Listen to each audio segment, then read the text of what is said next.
Un appel, celui lancé par le président de l'Assemblée nationale pour une position commune parlementaire donc vis-à-vis de l'agression israélienne contre le peuple palestinien, une agression qu'il a vivement dénoncée et condamnée. C'était au Caire donc aujourd'hui. Une réunion, celle tenue par la ministre de l'Action sociale, de l'Enfance et de la Famille, avec des représentantes des femmes du Tagan. Ça, c'était hier soir à Tijigja. Une sensibilisation, une campagne donc lancée à Chami contre les dangers des produits chimiques utilisés dans l'orpaillage. Campagne lancée aujourd'hui par la ministre de l'Environnement et du Développement durable.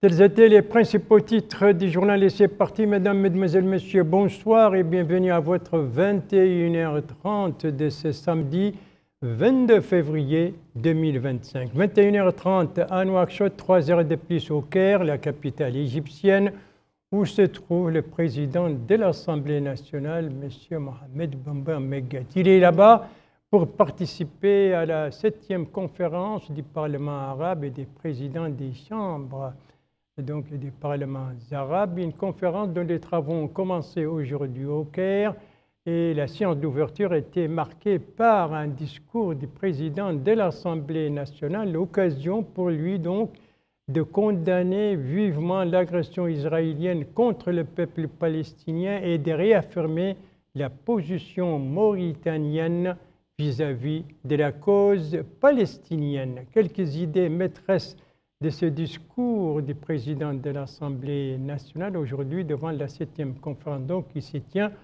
au Caire avec vous, Abdelhaj Abdallah Din.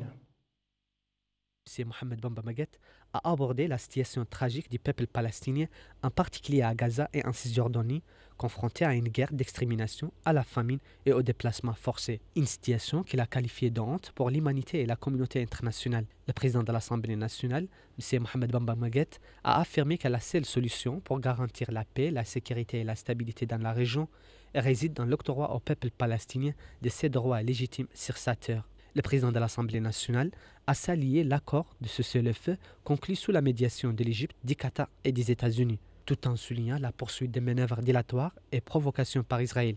Il a ajouté que l'agression israélienne contre Gaza avait mis en lumière la souffrance des Palestiniens et replacé leur cause au centre des préoccupations internationales, nécessitant ainsi des mesures décisives face aux défis actuels. Parmi ces mesures, M. Mohamed Bamba Meguet a insisté sur la nécessité de mettre à jour l'initiative arabe de paix et de renforcer l'application des résolutions du droit international, en particulier la résolution 2334 du Conseil de sécurité qui condamne la colonisation, exige son arrêt immédiat et affirme que le Quds est une ville palestinienne occupée, annihilant ainsi toute revendication israélienne de souveraineté. Il a également souligné l'importance des rejet catégoriques des déplacements forcés des Palestiniens, le qualifiant de crimes contre l'humanité et de violations flagrantes du droit international. Le président de l'Assemblée nationale a aussi évoqué l'urgence de la reconstruction de Gaza et de l'amélioration rapide des conditions de vie de sa population. Il a réaffirmé la position constante de la Mauritanie selon laquelle la paix au Moyen-Orient ne saurait être réalisée sans le respect de la dignité des Palestiniens et leur droit à établir un État indépendant avec el Quds pour capitale, ainsi que le retrait total d'Israël de tous les territoires arabes occupés. M. Mohamed Bamba Meguet a conclu en appelant à un réveil juridique et moral international afin de mettre fin à l'occupation israélienne et de remettre le processus de paix sur la bonne voie. Voilà les idées maîtresses du discours du président de l'Assemblée nationale, discours prononcé aujourd'hui devant la 7e conférence du Parlement arabe et des présidents et des chambres arabes dans la capitale égyptienne. La diplomatie, on y reste encore un instant, cette fois avec cette réception organisé par l'ambassade japonaise à Nouakchott. C'était hier soir donc à Nouakchott en présence d'une délégation gouvernementale comprenant notamment 2 ministres, celui des Affaires étrangères et de la coopération africaine et des Mauritaniens de l'extérieur et celui de l'enseignement supérieur et de la recherche scientifique. Parmi la délégation, il y avait aussi 2 conseillers, l'une de la présidente de la République et l'autre de la prémature. Et c'était l'occasion pour l'ambassadeur du Japon de saluer le niveau des relations bilatérales entre la Mauritanie et le Japon. Ces relations ne cessent, a-t-il dit, de se renforcer. Il a souligné le rôle du groupe parlementaire d'amitié mauritano-japonaise. Voilà quelques images, quelques séquences donc de cette réception offerte et organisée hier soir par l'ambassade du Japon en Mauritanie à l'occasion du 65e anniversaire de l'empereur du Japon. Son nom c'est Naruhito.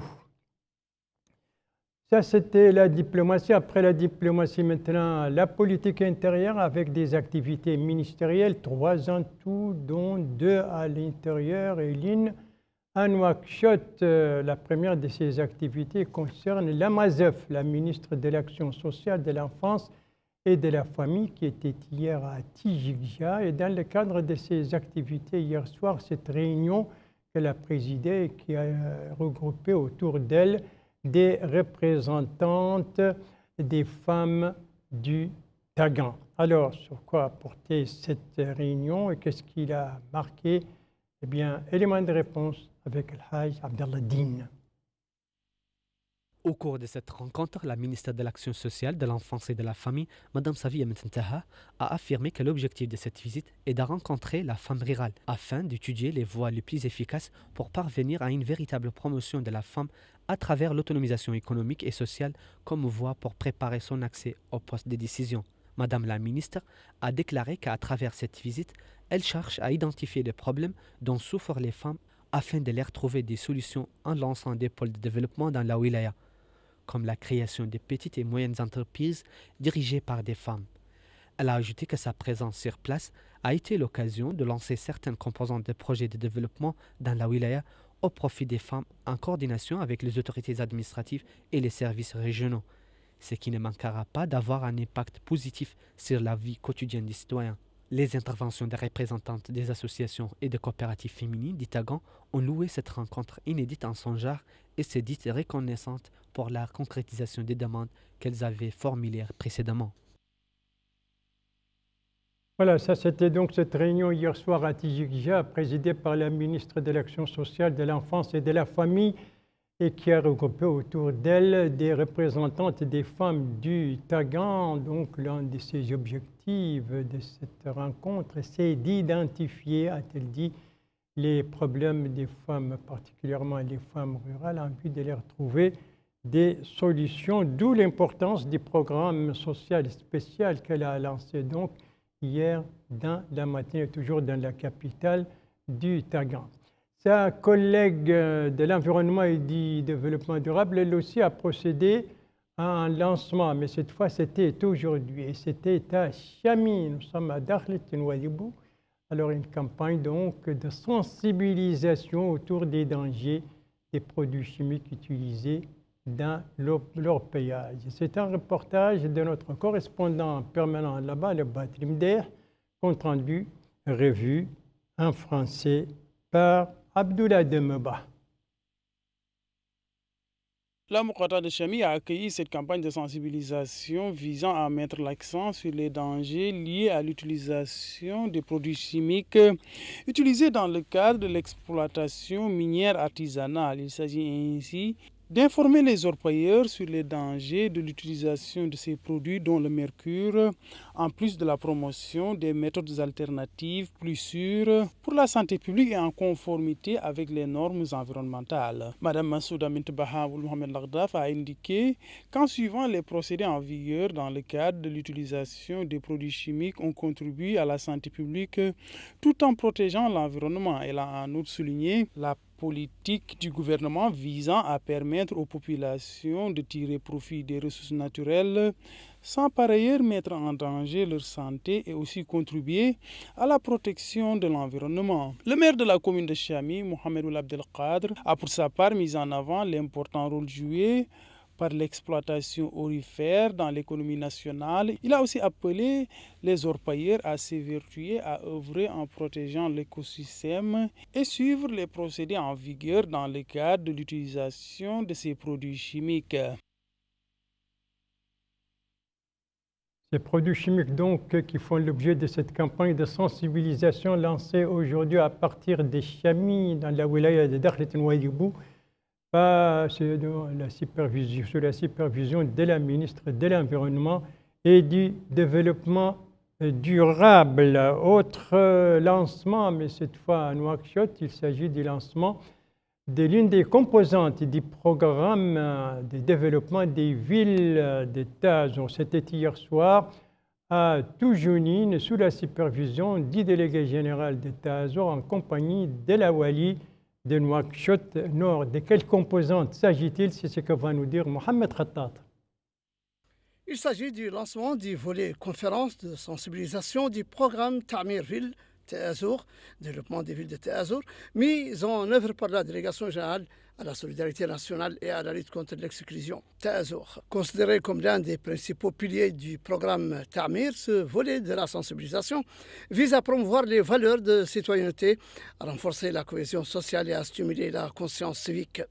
L'occasion pour les conférenciers, Mohamed Amin Ouelmami, Mokhtar Ould Khalifa, de Wali Ould Chein, de mettre l'accent sur le raffermissement et l'ancrage de l'unité nationale et son importance capitale dans la stabilité, la sécurité et le développement.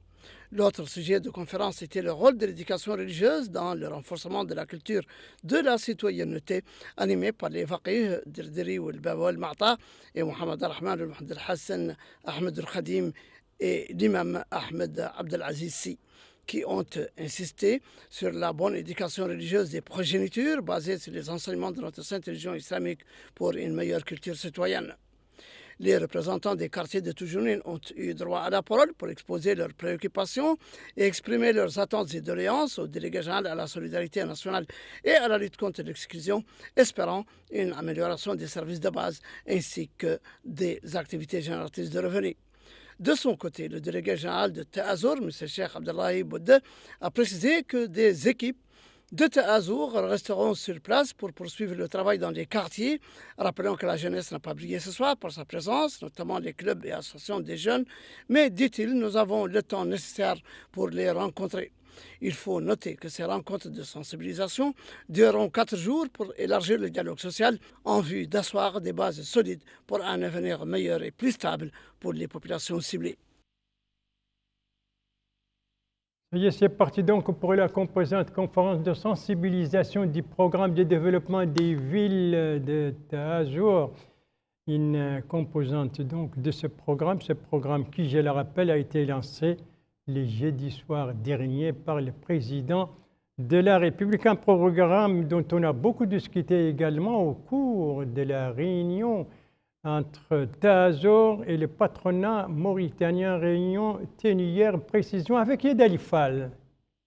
Réunion qui a regroupé les délégués généraux de Tazur avec les membres du bureau exécutif du patronat mauritanien, présidé par son président, était consacrée à la discussion de la construction des cités Tazur, lancée par le président de la République, M. Mohamed El-Cheikh Qazouani, et qui vise à mettre en place une réelle politique de lutte contre l'exclusion et faire profiter les franges les plus démunies des richesses du pays.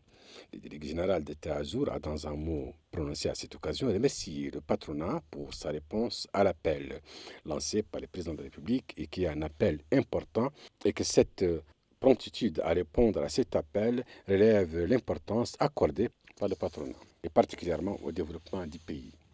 Il a rappelé que ce programme vise un investissement au niveau des infrastructures, mais aussi au niveau des mentalités et des comportements des personnes afin de rompre avec les mentalités rétrogrades.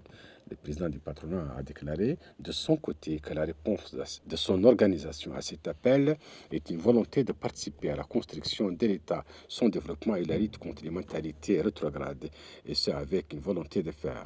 Il a souligné que son intervention se fera aussi bien au niveau des villes qu'au niveau rural, afin d'aider au changement économique et social du pays. Cette rencontre vise à intégrer le patronat dans le cadre de la nouvelle vision du programme de Taazour qui vise le bien-être social des populations. Un programme donc de développement des villes de Taazour au centre des discussions entre Taazour et le patronat. C'était au cours d'une réunion tenue hier. Merci de suivre les JTF de Mauritanie. La suite du journal avec 2 ateliers, une campagne, bien entendu, une page sportive. Le premier de ces ateliers, c'est celui organisé par l'Université de Nouakchott. C'était ce matin à la Faculté des sciences et techniques. Objectif de cet atelier avec Mohamed Khattat. C'est un atelier qui vise à doter les administrateurs des filières scientifiques de l'Université de Nouakchott des compétences et des outils nécessaires à l'amélioration de la gestion éditoriale, au renforcement des standards de publication et à l'amélioration de la visibilité des travaux. L'occasion pour le président de l'Université de Nouakchott, M. Ali Mohamed Salim Boukhari, dans un monde en mutation caractérisé par une transformation numérique rapide, passe inévitablement par la publication des travaux des chercheurs sous une forme facilement accessible. Ajoutant que nos revues scientifiques constituent un outil efficace pour y parvenir. Et il devient donc, dit-il, de notre devoir d'améliorer leur qualité éditoriale, leur gestion technique et leur publication régulière. Il a expliqué que l'Université de Nouakchott a publié depuis sa création des revues scientifiques à comité de lecture telles que la Faculté des lettres et des sciences humaines et la revue des sciences juridiques et économiques qui ont eu un large écho dans les forums scientifiques en raison de la qualité des articles scientifiques qu'elles ont publiés. Soulignant que la Faculté de médecine, de pharmacie et d'odontologie a créé une revue, Mauritanie médicale, qui s'est également distingué par la qualité de son contenu scientifique, tandis que la Faculté des sciences et de la technologie a l'intention de créer sa propre revue scientifique. Il faut noter que l'atelier s'inscrit dans le cadre de la stratégie de l'Université de Nouakchott visant à accroître la visibilité et l'impact de sa production scientifique sur la scène académique nationale et internationale. Renforcer les capacités des responsables des publications, de la numérisation donc, des publications scientifiques de l'université. Tel est l'objectif de cet atelier dont nous parlait tout à l'heure Mohamed Khattat. L'autre atelier de formation, cette fois, toujours aujourd'hui à Nouakchott, mais cette fois dans le domaine médical. Il s'agit d'une formation sur les soins d'urgence pour les diabétiques. Sous quel thème se déroule cette formation, Abdullah Demeba? Le mois de Ramadan, eu égard aux patients victimes de diabète, tel est le thème de cette formation dédiée à la prise en charge des urgences de patients diabétiques. Cet atelier, conjointement organisé par le ministère de la Santé et l'Organisation mondiale pour la santé OMS, vise à renforcer les capacités des prestataires de santé dans la prise en charge de cette maladie chronique. Le taux de prévalence du diabète tourne autour de 6%. Et selon aussi d'autres auteurs, elle peut atteindre jusqu'à 12%. Ces chiffres mettent en évidence l'urgence d'élaborer et de mettre en œuvre des stratégies efficaces pour améliorer la prévention et le traitement du diabète dans notre population. La formation continue des professionnels de la santé joue un rôle crucial dans cette mission. C'est pourquoi, en partenariat avec l'OMS, notre ministère a lancé une série de formations hybrides combinant des séances présentielles et à distance. La prévention contre cette maladie a été mise en avant. C'est une maladie qu'on peut prévenir. Je crois que c'est important de le dire et je crois que le chef du programme l'a dit aussi. Nous devons prendre en conscience de cette maladie et savoir qu'il est possible de la prévenir par une activité et des comportements sains. Je crois que c'est important de le rappeler ici. Et j'espère que dans cette formation, qui est une formation, c'est vrai, sur la prise en charge du diabète, mais il y aura un volet important qui sera fait également sur la prévention. Parce que dans nos pays, on ne doit pas arriver à avoir des taux aussi importants de diabète. Les chiffres que nous a projetés le docteur Boubou Camara sont alarmants. 200 millions de personnes qui sont concernées, les 3/4 se trouvent en Afrique. Je crois que ça nous interpelle tous. Suite au lancement de cet atelier, les autorités ont visité les stands de cette exposition de médicaments spécialement dédiés aux personnes victimes de cette maladie. Voilà, là que le contexte humain et le mois béni du Ramadan, c'est l'intitulé de cette formation donc relative à la prise en charge d'urgence des patients diabétiques, une formation organisée aujourd'hui à Nouakchott et qui vise à renforcer les capacités dans ce domaine. La campagne que je vous ai annoncée tout à l'heure en parlant de la deuxième partie de ce journal, eh bien, c'est une campagne de nettoyage et il se déroule dans la wilaya de Nouakchott Sud. Ça, c'était hier. Précision sur cette campagne avec El Hajj Abdallah Din. Partant de ce quartier situé dans la Moqata'a d'El Mina, à Nouakchott Sud, les engins de nettoyage ont commencé à dégager les ordures ménagères et démonter les occupations anarchiques et illicites des places et des rues publiques. Supervisant le lancement de cette campagne de nettoyage, le wali de Nouakchott Sud, M. Thiam Zakaria, s'est rendu dans les différents endroits ciblés par cette opération, donnant des instructions aux équipes de terrain d'accomplir pleinement cette mission qui vise à rendre la ville plus propre. Le hakm de la Moqata'a d'El Mina, M. Ahmed Khatra Cheikh, a précisé que cette opération initiée par la commune d'El Mina a pour but d'enlever les sables éparpillés sur le long des rues publiques et de démonter les occupations anarchiques de ces endroits afin d'assurer la fluidité de la circulation routière, indiquant que cette opération va se poursuivre dans d'autres quartiers de la Moqata'a. Quant au maire de la commune d'El Mina, a affirmé que sa commune va accompagner en concertation avec les autorités administratives les efforts consentis par le gouvernement pour garantir une mobilité plus facile dans tous les coins de la ville. Reste à signaler que cette opération de nettoyage durera plusieurs jours et touchera des points névralgiques tels que les marchés et les usines.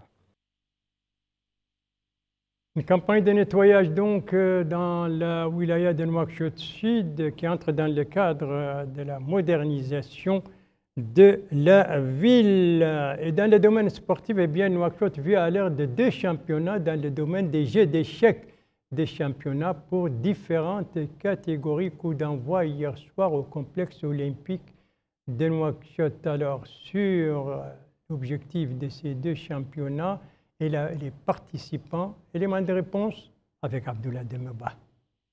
6 participants prennent part à ce championnat dédié aux super joueurs, alors que 30 autres de différentes catégories participent à la compétition qui est ouverte à tous les pratiquants. Ce championnat est organisé à la suite de l'évolution de cette place de notre pays dans le cadre du classement mondial des jeux d'échecs.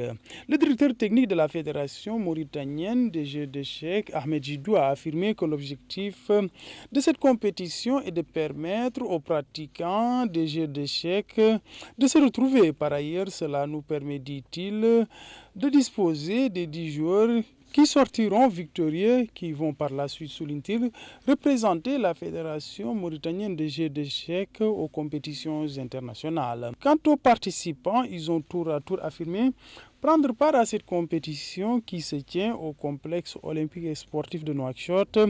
Ils ont par ailleurs déclaré que tout se passe très bien avec la participation des moins jeunes, des jeunes et personnes âgées. Voilà pour le lancement donc de ces 2 championnats pour les différentes catégories dans le domaine des jeux d'échecs. Bonne chance à tous les concurrents et c'est sur ces 2 championnats des jeux d'échecs que se termine ce journal. Merci à vous, mesdames, mesdemoiselles, messieurs, de l'avoir suivi. Merci bien entendu aux équipes rédactionnelles et techniques qui ont participé à sa conception. Je vous en rappelle les principales informations. Ici, nous sommes au Caire à l'occasion de la 7e conférence du Parlement arabe avec participation du président de l'Assemblée nationale qui a prononcé aujourd'hui un discours réaffirmant la position de la Mauritanie vis-à-vis de la cause palestinienne et en même temps dénoncer l'agression israélienne contre le peuple palestinien. Ici, nous sommes à Tijikja avec cette réunion présidée par la MASEF, la ministre de l'Action sociale, de l'Enfance et de la Famille. C'était hier soir.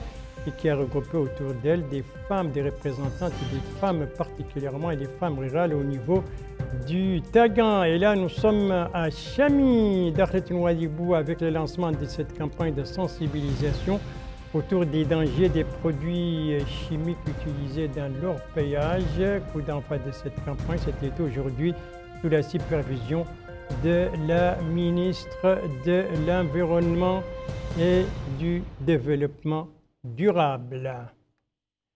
Et je vous signale qu'après ce journal, vous pourrez suivre le programme Liqa Khas, autrement dit, rencontre spéciale. Et le thème de cette rencontre, c'est une autre rencontre, celle qui a regroupé, jeudi dernier, donc, le président de la République qui a présidé une réunion avec des membres du gouvernement et avec les ministres qui ont dirigé, je vous le rappelle, les forums régionaux pour une participation, donc plutôt pour une définition participative du développement. Alors donc cette rencontre est l'objet de ce Liqa Khas qui aura comme invité deux conseillers parmi d'autres, l'un venant de la présidence de la République, l'autre venant de la primature, ainsi que d'autres hauts responsables. Et les débats sera dirigé par mon confrère Krini Khaimenou. Et je vous signale aussi, comme d'habitude, que les JTF reviendra demain à la même heure, 21h30, et vous serez accompagné d'Endei Sow Sidi.